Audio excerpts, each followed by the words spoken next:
Jersey City Mayor Steven Fulop, Senate President Sweeney, various other elected officials, and local activists gathered today to say no to the privatization of Liberty State Park.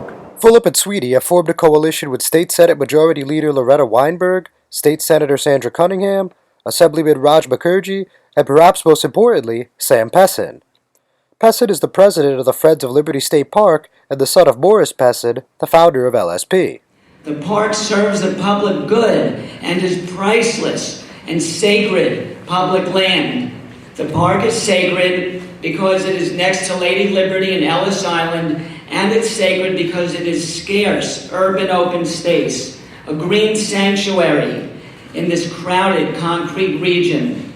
The governor's arrogance of ignoring 40 years of the public's voice and his craving for corporations to get park leases is sickening and unacceptable. Fulop, a longtime supporter of LSP, said given that Governor Christie's term is wearing down, coupled with the fact that the courts move slowly, he doesn't see an imminent threat right now. And what's proposed here will change the character of the park, there's no question about it.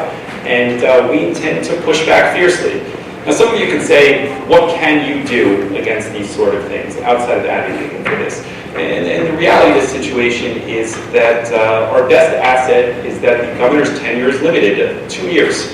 And our court systems move very, very slow. And I tell you that any prospective bidder, any prospective vendor who thinks that they will bid on a proposal from Liberty State Park without pushback from us, they're mistaken.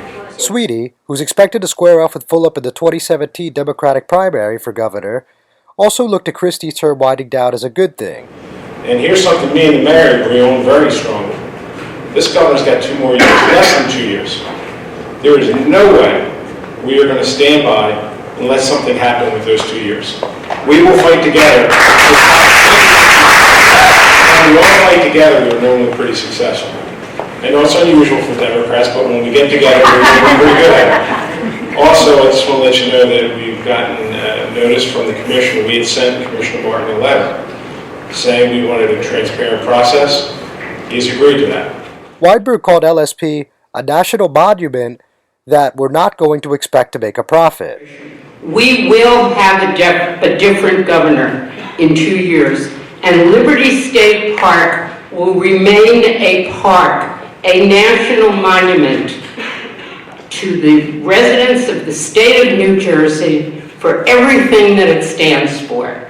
We are not going to privatize it. We're not going to expect it to make a profit. This is our park. Mukherjee noted LSP's proximity to the quintessential symbol of democracy and freedom throughout the world, the Statue of Liberty. We stand here today in what is a free, open, urban green oasis, and I stand with Mayor Fulop and my colleagues in the legislature to tell you that that is what it will remain. One of only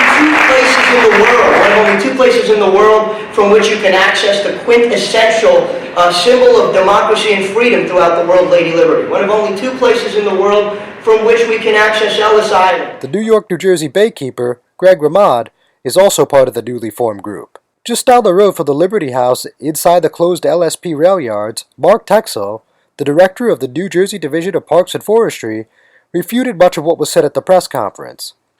He said that only 38 of the 600 acres of land, at the most, would be developed, possibly a low-rise, 4-story hotel built over the rail yards, and specifically told Hudson County View that rumors of an amusement park or water park were unfounded. The talk of a possible amusement park or a water park, that would be unfounded at this time. Yeah, there were ideas put forward like that, but those were ideas. So yes, I would say those ideas are unfounded. We're not looking to build attractions that you can find in other parts of the state, or Six Flags of Texas. This is not going to be a Six Flags of Texas attraction. There's a place for that. John Heides with the Hudson County View, the eye of the community.